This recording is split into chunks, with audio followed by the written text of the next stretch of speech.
Great talent wins games. Great stories win hearts. He was Arsenal's king, crowned by goals and adored by a city, yet he had to leave the throne to win the one crown he craved most.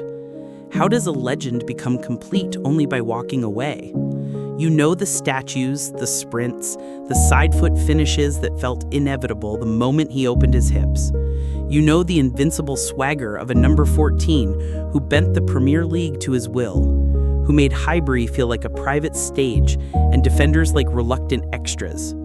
But here's the paradox.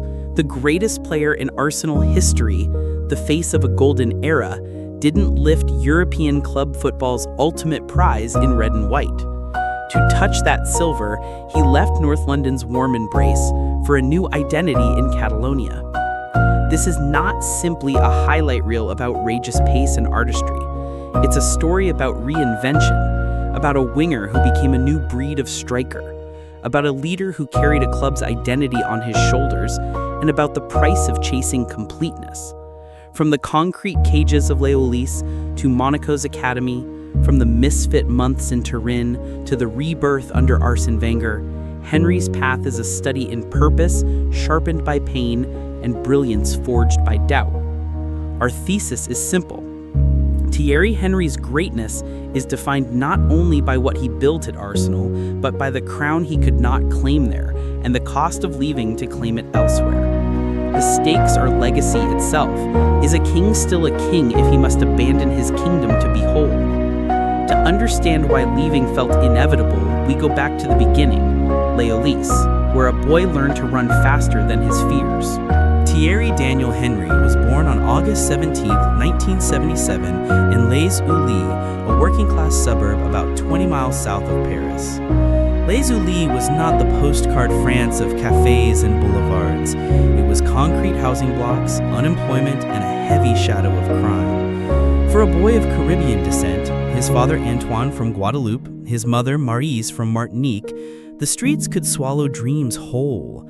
But his mother refused to let that happen. She drilled into Thierry that discipline and education mattered, and football was not simply a pastime, but a way out. On cracked asphalt pitches between tower blocks, Henry's speed was startling.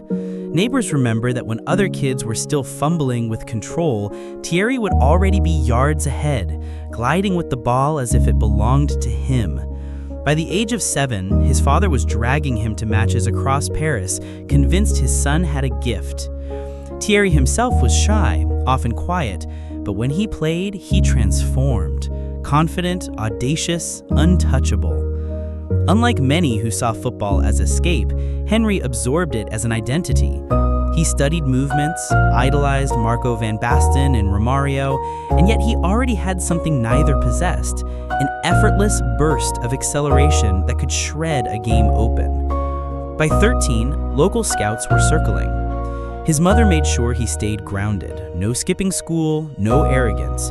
Football could be a path, but only if Thierry respected the work behind the talent. That discipline took him to France's premier academy system, Clairefontaine, the finishing school of countless French internationals. There, Henry's technical foundation sharpened, but more importantly, he learned to believe he could measure himself against anyone. He was not just a fast boy from the banlieue, he was becoming a footballer of real consequence. But raw talent is only potential until someone decides to shape it. For Henry, that mentor would be Arsene Wenger at AS Monaco, the man who first dared to imagine him as more than a winger. By the early 1990s, Henry's rise through Clairefontaine had attracted the attention of scouts from across France. It was AS Monaco that secured his signature in 1992, under the stewardship of a forward-thinking manager who would become pivotal in Henry's destiny, Arsene Wenger.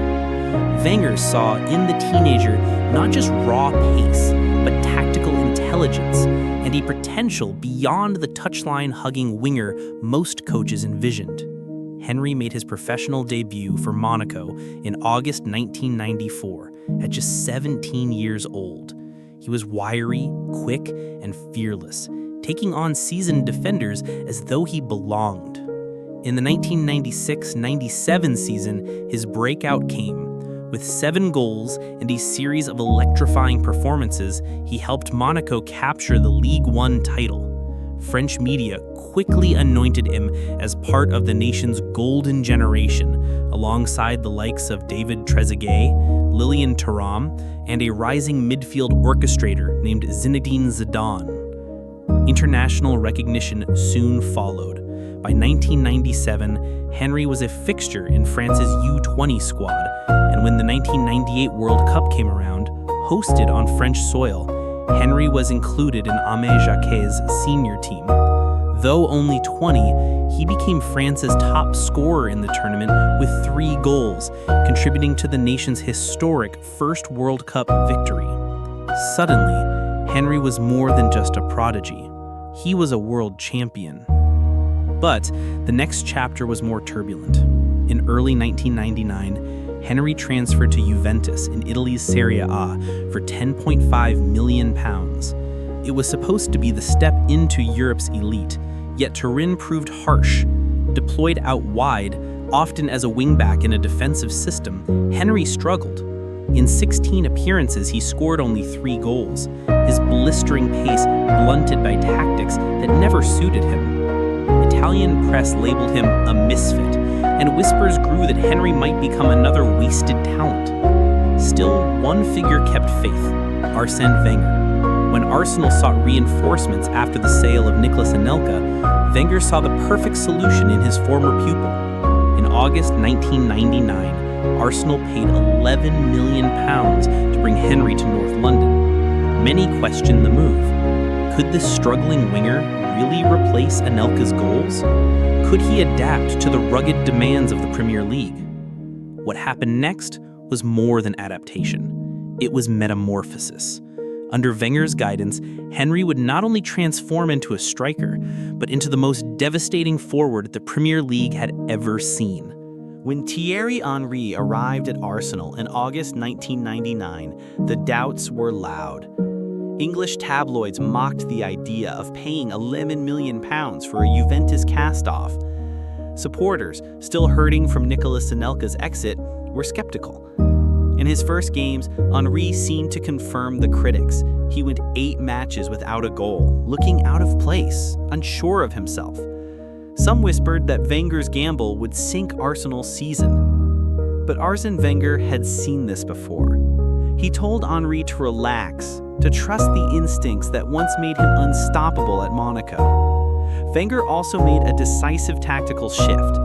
Instead of leaving Henry stranded on the wing, he pushed him into the center as a striker. Suddenly, Henry's pace wasn't just quick, it was lethal. In October 1999, against Southampton, he picked up the ball outside the box, cut inside, and curled it into the top corner. It was more than a goal. It was a statement. From that moment, the floodgates opened. Henry finished his debut season in England with 26 goals in all competitions, silencing doubts and igniting a love affair between Arsenal fans and their new number 14. His style was hypnotic, gliding runs from the left, an almost casual ability to side foot finishes into the far corner, and celebrations that exuded both arrogance and joy. The 2000 to 2001 and 2001 to 2002 seasons saw Henry evolve into Arsenal's focal point. By 2002, he led Arsenal to the Premier League and FA Cup double, scoring 32 goals across competitions. More importantly, he became the heartbeat of a side transitioning from the bruising defensive core of the 1990s to Wenger's elegant attacking philosophy. The Premier League had never seen a striker like him. He was not just a poacher, he was creator, playmaker, and finisher rolled into one. His influence extended beyond numbers. Teammates recalled his presence in the dressing room, calm but uncompromising. Henry demanded standards.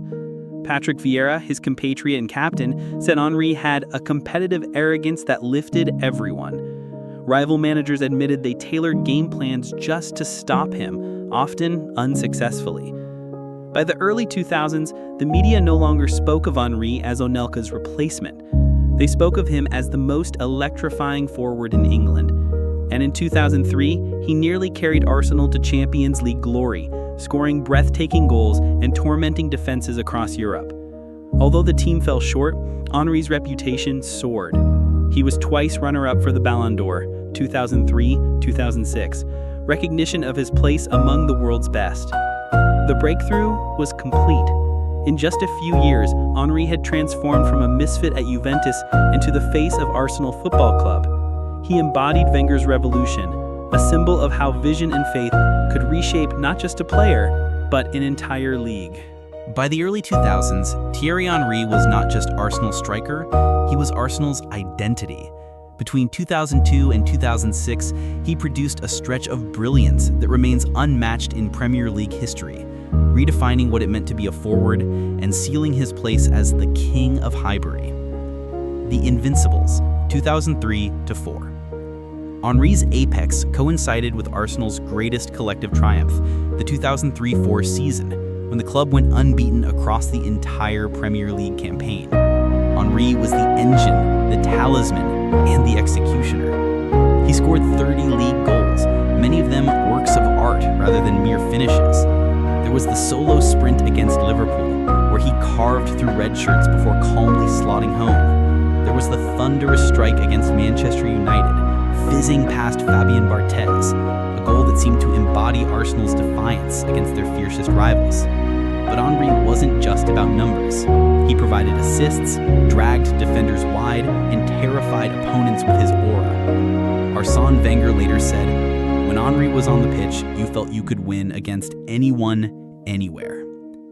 To go unbeaten in the Premier League against Ferguson's United, Mourinho's Chelsea, and Houlier's Liverpool required not only collective strength, but a forward who made the impossible routine. Henry was that forward. Records and recognition. By 2004, Henry had already collected 2 PFA Player of the Year awards and multiple Golden Boots. He was named to the FIFA FIFPro World 11, and Arsenal fans began to whisper that he was not just their greatest striker, but the greatest player ever to grace the Premier League. Between 2001 and 2006, he scored at least 30 goals in 5 consecutive seasons, a level of consistency unseen in English football. He also came agonizingly close to winning the Ballon d'Or in 2003, finishing runner-up to Pavel Nedved, and again in 2006 when Ronaldinho and Fabio Cannavaro edged him out. For many fans and pundits, those votes remain among football's greatest injustices. Iconic matches. Henry had a gift for elevating big occasions. In April 2004, Arsenal visited Liverpool at Anfield just days after crashing out of the Champions League. The season's dreams seemed ready to collapse, but Henry tore Liverpool apart, scoring a hat-trick that reignited Arsenal's unbeaten push. His second goal, slaloming past Jamie Carragher and finishing with icy composure, has become immortal. Then there was Tottenham at Highbury in November 2002. Henry picked up the ball in his own half, sprinted 60 yards, and placed it in the corner before wheeling away in a celebration that would become a statue years later. Against Chelsea, against United, against anyone, Henry delivered not just goals, but moments etched in memory. The King of Highbury. Henry's dominance was not only athletic, it was psychological. Defenders entered matches already beaten. Commentators often joked that Henry didn't sprint, he glided. He had an elegance that separated him from the bruising forwards of the English game. His trademark finish, opening his body and side-footing into the far corner, was so predictable, yet utterly unstoppable. Even beyond his statistics, Henry was Arsenal's heartbeat. When the club moved from Highbury to the Emirates in 2006, it was Henry who carried the banner of continuity. Fans chanted his name as if he was not a player, but a sovereign. He became captain, a leader who combined example with expectation. Beyond Arsenal, France, and the world stage. During this peak, Henry was also central to France's golden era. He was instrumental in their Euro 2000 triumph, scoring 3 goals and forming a devastating partnership with David Trezeguet. At the 2006 World Cup, he scored the winner against Brazil in the quarterfinal, showing his ability to deliver at the highest international stage. Though France fell short in the final, Henry left Germany recognized as one of the world's deadliest forwards.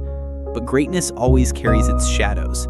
For all his glory at Arsenal, there was one crown missing, the Champions League trophy. In 2006, Henry led Arsenal to the final in Paris, his home city. The stage seemed perfect, but fate intervened. Goalkeeper Jens Lehmann was sent off early, and Barcelona came back to break Arsenal hearts. Henry missed chances he would normally bury, and for the first time, his invincibility cracked. It was the cruel irony of his peak. Adored in England, worshipped at Highbury, yet denied the European validation he craved. That night in Paris didn't just mark a defeat, it marked a turning point. Within a year, Henry would make the most painful decision of his career: to leave Arsenal, the kingdom he built, in search of the crown that had eluded him. The night of May 17, 2006 in Paris should have been Thierry Henry's coronation. Arsenal, reduced to 10 men after Jens Lehmann's early red card, held a 1-0 lead in the Champions League final. The city of Henry's birth, the European crown he longed for. It was the perfect stage. But as the minutes dragged on, Barcelona surged. Samuel Eto'o equalized, Giuliano Belletti scored the winner, and Arsenal's dream collapsed. Henry, who had missed golden opportunities, looked shattered. At full time, he stood motionless, betrayed by fate. That night, he admitted, "It hurts more than anything I felt in football." The scars of that final lingered. Though Henry stayed another season, injuries began to sap his explosiveness. Arsenal, too, were in transition. Patrick Vieira had left, Robert Pires soon followed, and Wenger's once dominant team began to unravel. Henry, now captain, carried the weight of a club in flux, but without the same supporting cast, even he could not will them to titles. The Emirates, Arsenal's gleaming new home, opened in 2006, yet its first years were marked more by financial constraints than trophies. Henry felt the strain of being both symbol and savior. By 2007, the choice was agonizing. Arsenal was his kingdom. He was the all-time leading scorer, the captain, the statue in waiting. But the European crown that eluded him at Highbury seemed unreachable if he stayed. At age 29, Henry made the painful decision to leave, signing for Barcelona in June 2007. Arsenal fans wept. Some felt abandoned, yet many understood their king was chasing completeness. The transition was not easy. At Barcelona, Henry was no longer the undisputed star. He had to fit into a system that revolved around Ronaldinho and soon after, Lionel Messi. In his first season, he struggled with form and adaptation. Critics wondered if Arsenal had sold him past his best. But in 2008-2009, under Pep Guardiola, Henry found his role again. No longer required to carry a team, he thrived in Barcelona's fluid front three alongside Messi and Eto'o. That year, Barca swept everything: La Liga, Copa del Rey, and the Champions League. In Rome on May 27, 2009, Henry finally lifted the trophy that had eluded him. It wasn't in Arsenal red, but in Barca's Blaugrana that his European dream was fulfilled. For Henry, it was bittersweet. He later confessed he wished he had done it with Arsenal, yet the triumph also proved something vital. His greatness transcended one club. He had adapted, evolved, and finally completed his footballing crown. But football is not only about medals, it's about memory, identity, and legacy. And when Henry eventually returned to Arsenal in 2012, even briefly, it was clear, though he won the Champions League in Barcelona, his heart and his legend would forever belong in North London. When Thierry Henry finally hung up his boots in 2014, after a closing chapter with the New York Red Bulls, his numbers told one story, but his aura told another. Statistically, he was Arsenal's all-time leading scorer with 228 goals in all competitions, 4-time Premier League Golden Boot winner, a 2-time Premier League champion, a World Cup and European Championship winner, and, at last, a Champions League winner. Yet Henry's legacy cannot be measured in goals alone. He redefined what a striker could be. Before Henry, English football often prized target men or penalty box poachers. Henry was something else entirely. A forward who drifted wide, created for others, danced past defenders, and finished with elegance. He inspired a generation of players who sought to blend artistry with efficiency. Even today, when a forward opens their body to curl into the far corner, fans still call it a Henry finish. At Arsenal, his image is eternal. The statue outside the Emirates, arms outstretched after that iconic solo run and goal against Tottenham, embodies not just his brilliance, but the pride he gave to supporters. He carried Arsenal from Highbury into the Emirates era, becoming not just a player, but a symbol of identity. For France, he remains their record goal scorer, a pillar of the golden era that brought the nation its first World Cup and second European Championship. Asked how he wished to be remembered, Henry once said, "As someone who gave everything, who played with passion, and who made people dream." And that is precisely what he left behind. Not only goals, but dreams. Of speed, of style, of a game played beautifully. And so we return to where we began. Thierry Henry, the king who left his throne to win the crown, yet whose true kingdom was always Arsenal. Great talent wins games. Great stories win hearts. Thierry Henry's story reminds us that even kings face impossible choices. That sometimes, to complete a legacy, you must leave the place that made you immortal. He left Arsenal to win Europe, but in the hearts of Gooners, he never truly left. Thank you for watching this journey into the untold story of Thierry Henry. If you enjoyed this deep dive, don't forget to like, share, and subscribe. It helps us bring more of these epic football stories to life. And if you want to keep the emotions rolling, stay tuned for our next video, the untold story of Ryan Giggs, glory, scandal, and the price of loyalty. You won't want to miss it.